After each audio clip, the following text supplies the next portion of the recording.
Matius pasal yang ke-21, ayatnya yang ke-28 sampai 31.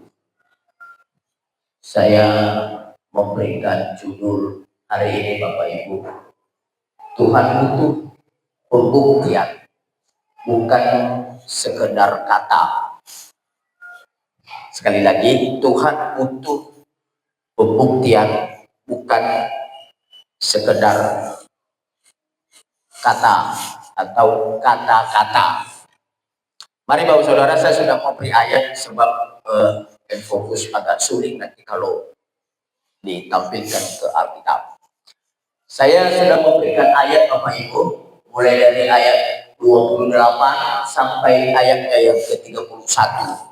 Demikian firman Tuhan. Saya akan baca bagi kita Bapak Ibu Saudara, atau kita baca saling bergantian. Saya mohon Bapak Ibu kita bagi berdiri bersama-sama untuk menghargai bacaan firman Allah. Bisa dilihat di Alkitab, bisa dilihat di HP, bisa juga dilihat di atas. Kita saling bergantian. Saya yang membaca ayatnya yang ke-28 dan nanti Bapak Ibu ayat kecil 29 dan kita sama-sama nanti di ayatnya yang ke-31. Demikian kebenaran firman Allah. Saya akan baca Matius 21, 28 sampai 31. Tetapi apakah pendapatmu tentang ini? Seorang mempunyai 2 anak laki-laki. Ia pergi kepada anak yang sulung dan berkata, "Anakku, pergi dan bekerjalah hari ini dalam kebun anggur."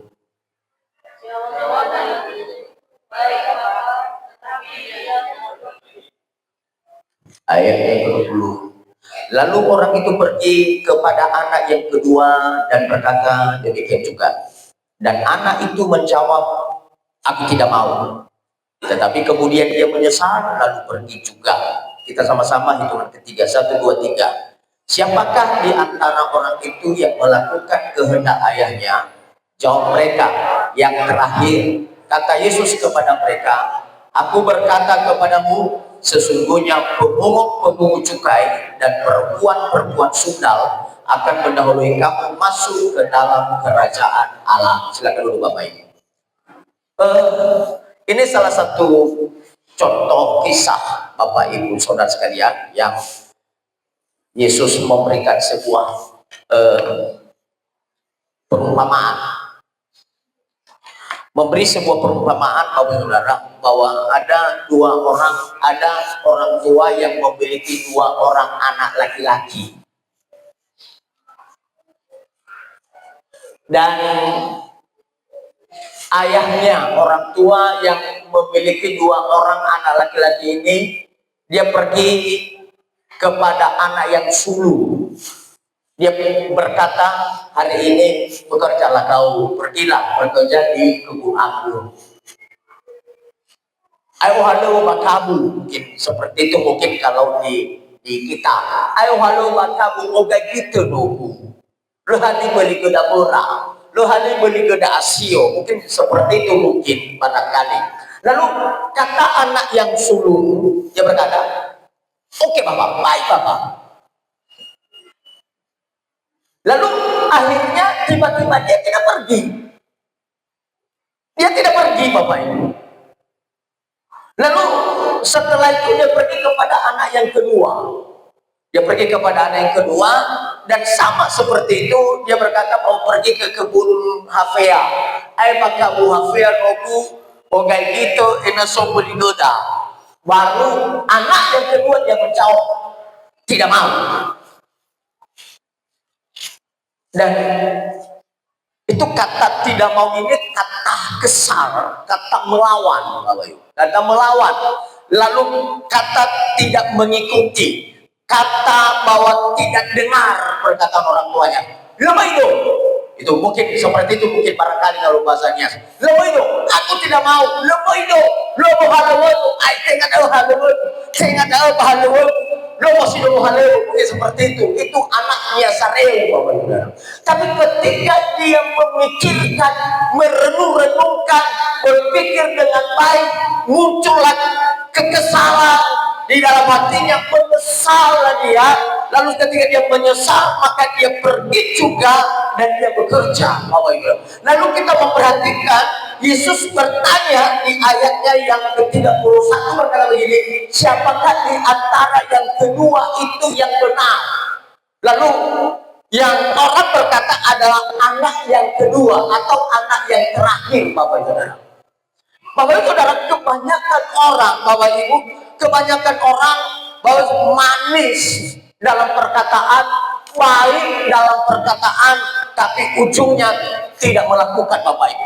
Maka hal ini, Bapak Saudara, bisa saya akan menyimpulkan hal ini, Bapak Ibu Saudara, adalah kesimpulannya anak yang suluh ada, Bapak Ibu Saudara, anak yang suluh hanya sekedar kata, tidak punya pembuktian atau perbuatan.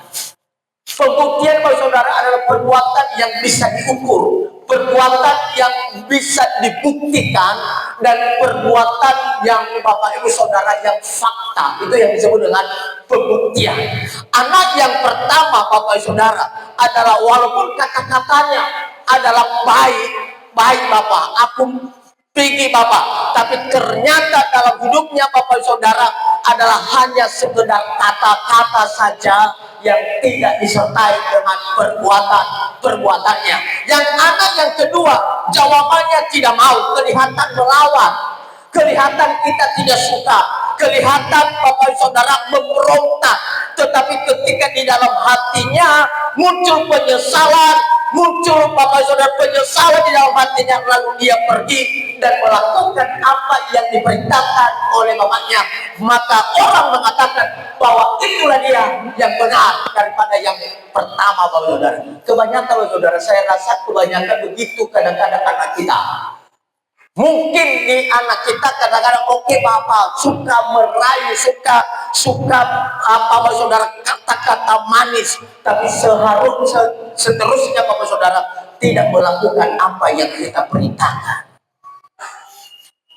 Amin. Dan anak yang kedua, Bapak Saudara, kelihatan orang yang Bapak Saudara, kelihatan orang yang melawan, kelihatan orang yang kasar, kelihatan orang yang memberontak, kelihatan orang yang tidak suka dengan orang tuanya, kelihatan orang yang Bapak Saudara melawan dengan orang tuanya, tetapi di dalam hatinya, di dalam hati kecilnya Bapak Saudara muncul penyesalan. Aku mau ikutilah perkataan perintah orang tuaku, perintah bapakku, perintah ayahku, saya mau melakukannya. Tetapi Yesus membenarkan apa yang diperbuat oleh anak yang kedua ini, Bapak Saudara.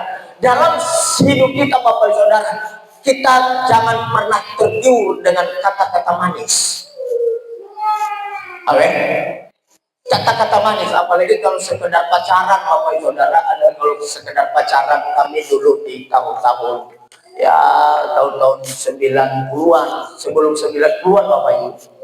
Kalau pacaran itu buat garis tulisan miring di buku, lalu tulis kata-kata manis, beribu-ribu bintang di langit, hanya satu yang terang, dan beribu-ribu mungkin seperti ini, hanya kamu yang kucintai.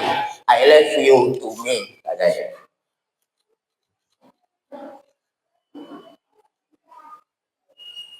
Amin. Itu kata-kata yang manis, Bapak Ibu. Tapi nyatanya dalam perbuatan, nyatanya dalam pembuktian, no. Banyak orang sifat seperti itu, Bapak Ibu. Tetapi yang kedua, anaknya jawabannya kasar, belak-belaka saja. Kalau adik saya Jai bilang barbar, ya barbar saja. Tapi dalam hatinya muncul penyesalan, maka itulah yang dibenarkan, Bapak Ibu. Itu kesimpulannya. Yang kedua, Bapak Saudara, saya memberikan yang kedua. Itu yang pertama. Yang kedua, Bapak Saudara, adalah dalam Lukas pasal 15 ayat 11 sampai 12. Saya baca begini. Yesus berkata lagi, lah kalau tidak pakai kacamata Bapak. Ada seorang mempunyai 2 anak laki-laki, katanya yang bungsu kepada ayahnya, "Papa, berikanlah kepadaku bagian harta milik kita yang menjadi hakku." Lalu ayahnya membagi-bagikan harta kekayaan itu di antara mereka berdua.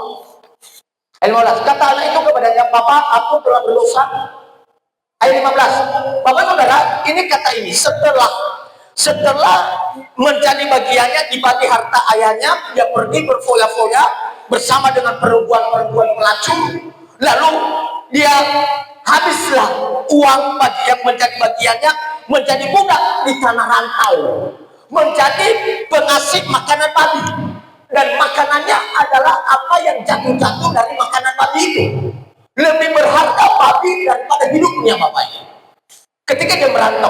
Nah, ayat 15, ketika dia ada di kandang babi, dia memberikan makanan babi, lalu dia menyesal, "Oh Tuhan, kalau di rumah bapakku berlimpah makanan, kalau di rumah bapakku banyak makanan, kalau di rumah bapakku baru berlimpah makanan, aku ambil kesimpulan, aku mau pulang. Aku mau pulang." Bapak Saudara, 15 berkata-kata itu kepada Papa ketika dia ketemu dengan bapaknya. 15, "Aku kalau berdosa terhadap surga dan terhadap Bapa, aku tidak layak lagi disebutkan anak mahal." Ketika dia menyesal, Bapak Saudara, dalam kehidupannya di tanah rantau, sama seperti babi, bahkan lebih berharga babi daripada hidupnya, Bapak Saudara. Dia mengambil kesimpulan, dia pulang, Bapak Ibu Saudara. Dan ketika dia menyesal pulang ke rumah bapaknya, Bapak Saudara, maka anaknya yang sulung, yang lama bersama dengan bapaknya, kemanapun bapaknya dia ada, dia ikut. Lalu ketika dia mendengarkan pesta-pesta, berfoya-foya, pesta yang suara-suara yang meriah, lalu dipanggilnya salah satu hamba daripada di rumah mereka. Dia bertanya, "Apa yang terjadi?" Dan orang yang berkata kepadanya, "Adikmu sudah kembali dan bapakmu memberikan pesta yang luar biasa, memberikan pesta yang megah, sehingga bapaknya menyembelih lembu tabung yang gemuk, dan dia berpesta dan pakaikan pakaian bagus, cincin yang emas, Bapak Saudara." Lalu anak yang sulung, Bapak Saudara, marah. Kita perhatikan ayat ke-25. Anak yang sulung yang selalu bersama dengan ayahnya marah ketika didengar bahwa ayahnya membuat pesta besar-besaran. Marah, Bapak Saudara. Ayat 29. Tetapi yang menjawab ayahnya berkata, "Telah bertahun-tahun aku melayani Bapa dan belum pernah aku melanggar perintah Bapa, tetapi kepadaku belum pernah Bapa memberikan seekor anak kambing untuk bersukacita dengan sahabat-sahabatku." Marah dia, menyesalnya, Saudara. "Aku yang sudah lama bersama dengan Bapa, terus di rumah, terus kukerjakan pekerjaan Bapa, tapi seekor kambing saja belum pernah engkau potong bersukacita bersama dengan sahabat-sahabatku." Saudara. Lalu ayat 30 berkata begini. Ayat 30 begini. "Tetapi baru saja datang anak Bapa yang telah memperoskan harta kekayaan Bapa bersama-sama dengan pelacur-pelacur, maka Bapa menyembelih anak lembu tambun itu untuk dia." Ayat 21, kata ayahnya kepadanya, "Anakku, engkau selalu bersama-sama dengan aku dan segala kepunyaanku adalah kepunyaanmu." Bapak Saudara, anak yang sulung dengan anak yang bungsu, Bapak Saudara, yang anak yang sulung kelihatan baik bersama dengan bapaknya, kelihatan bagus, terus ikut dengan bapaknya. Sedangkan anak yang bungsu, Bapak Saudara, diambil bagiannya harato, ini bagi bapaknya ihorike, pelacuran, minum, mabuk-mabukan. Sedangkan dia jahat. Tapi kenapa ayah memberikan pesta yang luar biasa kepadanya, Bapak Saudara? Saya bisa menyimpulkan ayat ini, Bapak Saudara, adalah saya bisa memberikan kesimpulan bahwa anak yang bungsu kelihatan jahat karena perbuatannya. Ternyata dia kelihatan jahat karena perbuatannya mabuk, perempuan pelacur, dan rupanya karena perbuatannya nyata ternyata dia baik. Maksud saya, ternyata dia baik. Karena dia menyesal, bertobat dan kembali kepada bapaknya. Banyak orang, saudara, anak yang kedua, anak yang sulung, kelihatan baik, selalu bersama dengan ayahnya, tetapi hatinya jahat. Ada banyak orang seperti itu, saudara, kelihatan baik, tapi hatinya buruk, hatinya jahat, benci kepada orang, benci kepada adiknya. Bukankah senang ketika adiknya bertobat kembali ke rumah dan bersuka cita bersama, tetapi dia marah kepada bapaknya, dia marah kepada ayahnya. Kau aja mungkin seperti itu, mungkin tidak pernah kau sembelih kambing, seekor kambing bersama dengan sahabat-sahabatku, padahal terus aku bersama dengan ayah, terus aku bersama dengan bapak, terus aku bersama dengan keluarga. Rupanya kelihatan baik, padahal hatinya jahat. Dan anak yang bungsu kelihatan jahat, rupanya di sisi hatinya, dalam hati kecilnya dia menyesal. Dia kembali, saya akan kembali kepada bapakku, aku menyesal. Ketika dia merangkul bapaknya, dia berkata, aku orang anak berdosa, aku datang kepada bapak dan saya tidak layak lagi disebut anak bapak. Gak apa-apalah, walaupun aku akan bekerja di rumah bapak. Mungkin itu artinya sebagai hamba, sebagai budak di rumah bapaknya. Tetapi ayahnya peluk dia, pakaikan baju kebesaran, dan membuat pesta besar-besaran demi anaknya. Dan kelihatan kepada abangnya, maka abangnya marah. Kita memperhatikan kata ayahnya di ayat 31, bukankah anakku engkau selalu bersama-sama dengan aku, dan segala kepunyaanku adalah kepunyaanmu. Banyak orang seperti itu, saudara. Banyak orang ternyata baik, tapi susah mengampuni. Ternyata baik, tapi susah memaafkan. Ternyata kelihatan baik, Bapak Saudara, tapi dalam hatinya, Bapak Saudara, dalam hatinya ingin menjatuhkan. Dalam hatinya, Bapak Saudara, kalau boleh jatuhlah kau, kalau boleh susahlah kau, kalau boleh menderitalah kau, kalau boleh mati sajalah kau, kalau boleh janganlah kau bertobat. Banyak orang, banyak kita temukan di dalam jemaat-jemaat Tuhan, Bapak Saudara. Maka judul firman Allah bahwa Tuhan tidak butuh hanya kata-kata, tetapi Tuhan membuktikan perbuatanmu, membuktikan perbuatan, saudara, sudah teruji, bisa diukur, bisa disurvei, dan ternyata fakta, dan ternyata benar.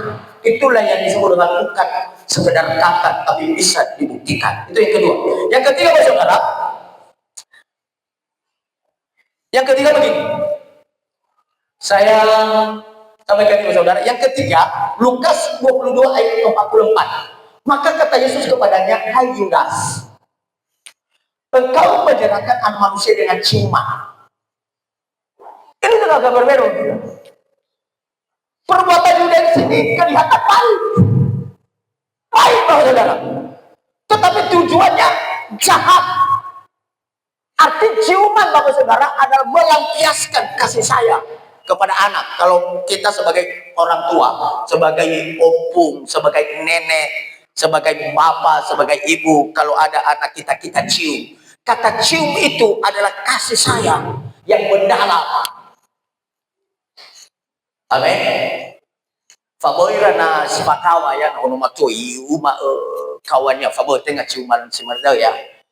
Si Torges, Eros itu. Tapi maksud saya adalah ciuman yang dimaksud di sini adalah ciuman yang memberikan kasih sayang.